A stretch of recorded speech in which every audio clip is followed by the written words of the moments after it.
Once upon a time, in a faraway land, there was a peaceful forest filled with lush green trees.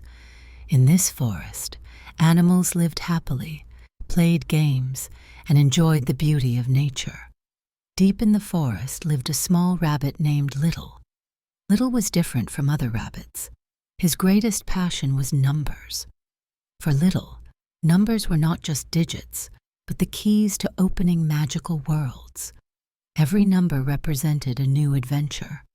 As he wandered through the forest, Little would draw numbers on the tree trunks, collect leaves, and play math games with them.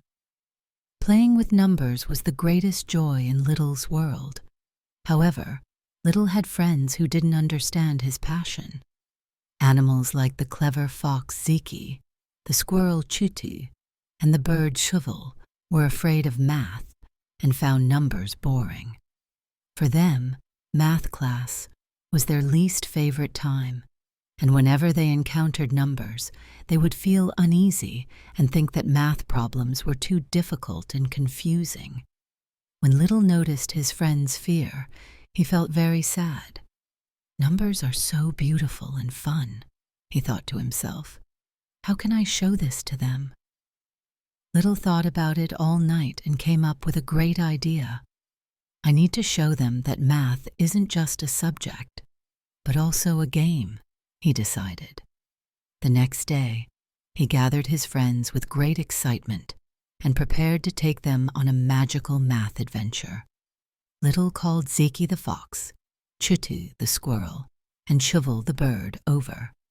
They eagerly waited to hear what Little had to say. Smiling, Little said, "My dear friends, I know math seems a bit scary and difficult to you, but today I'm going to show you something that will completely change your mind. Today, we are all going to step into a magical world filled with numbers." Zeki raised an eyebrow. "A magical world?" he asked. Çıtı the squirrel jumped up in excitement. "Really, Little? What are we going to do there?" Cıvıl the bird flapped his wings and chirped, "This is going to be so much fun." Little's eyes sparkled as he answered, "Yes, it's truly a magical world. We're going to play games with numbers, solve puzzles, and have a great time together. You'll see how magical and fun math can be. Are you ready?" His friends were a bit surprised, but equally excited. They had never thought of embarking on such an adventure with numbers before. They hesitated at first, but since they trusted Little, they followed him. Holding hands, Little led them deeper into the forest, setting off on a magical journey. After walking for a long time, Little and his friends reached a large clearing. In the center of the clearing stood a giant door. The door was decorated with golden patterns and covered in green ivy, blending perfectly with nature, like a work of art. Above the door, in sparkling letters, were the words, "The mysterious world of numbers." Each letter glistened in the sunlight, shining with the colors of the rainbow. Turning to his friends, Little excitedly said, "We've arrived. Behind this door lies a world you've never seen before. Are you ready?" Zeki the fox, Çıtı the squirrel, and Cıvıl the bird exchanged curious glances.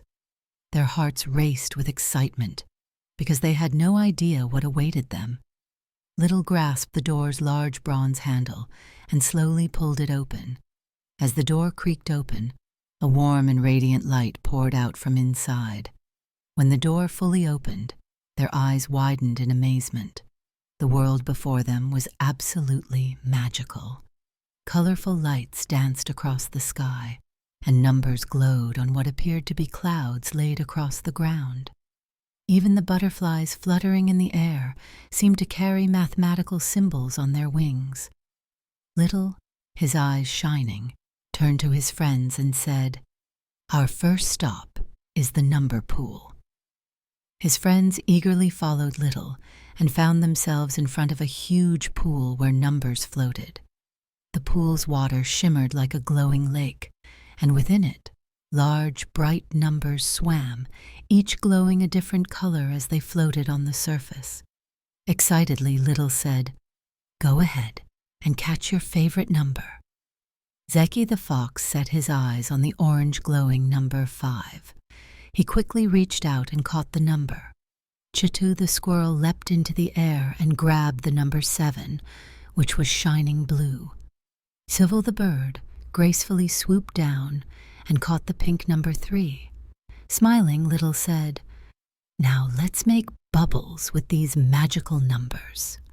His friends looked at each other in surprise, but trusted Little and held on to their numbers. Little instructed, "Now throw your number into the air." Zeki carefully tossed the number 5 into the air. As the number floated, a bubble formed around it. As the bubble grew, it turned into the colors of the rainbow and gently hovered in the air. Çıtı the squirrel and Cıvıl the bird did the same, and their numbers turned into large, glowing bubbles that danced in the sky.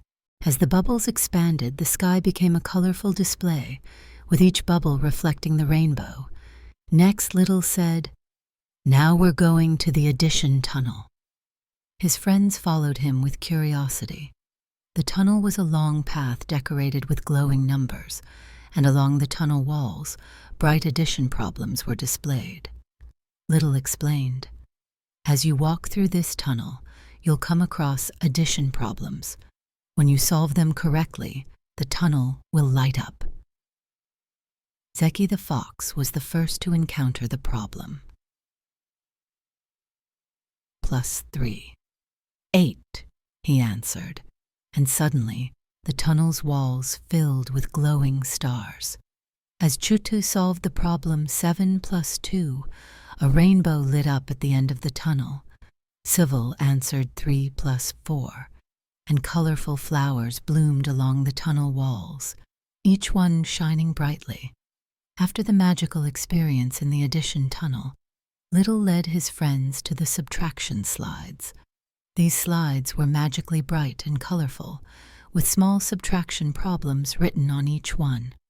Little said, "To go down the slide, you have to solve the problem first." Cıvıl the bird solved the problem 9, 4, and climbed to the top of the slide. As he slid down, stars followed him, dancing around as he descended. Zeki and Çıtı also solved their problems and slid down, having a great time. With each slide, glowing stars and lights surrounded them, making this magical slide experience unforgettable for Little's friends. All of these experiences completely changed their perspective on math. After sliding down the slides, Little and his friends were tired, but very happy. They all gathered and smiled. Zeki the fox said, "I never knew math could be this fun." Çıtı the squirrel added, "I'm no longer afraid of numbers." Cıvıl the bird chirped, "That was an amazing adventure." Hearing his friend's words made Little very happy. "Math isn't just a subject, it's also a fun game," he said. Together they returned to the magical door, and Little opened it to lead them back to their home in the forest. From that day on, Zeki, Çıtı, and Cıvıl enjoyed playing with numbers and began to love math. Little was overjoyed to see the change in his friends. And so, the tale of Little and the magical numbers ends here. Little and his friends learned math through fun and adventure, and this magical experience remained a beautiful memory in their lives forever.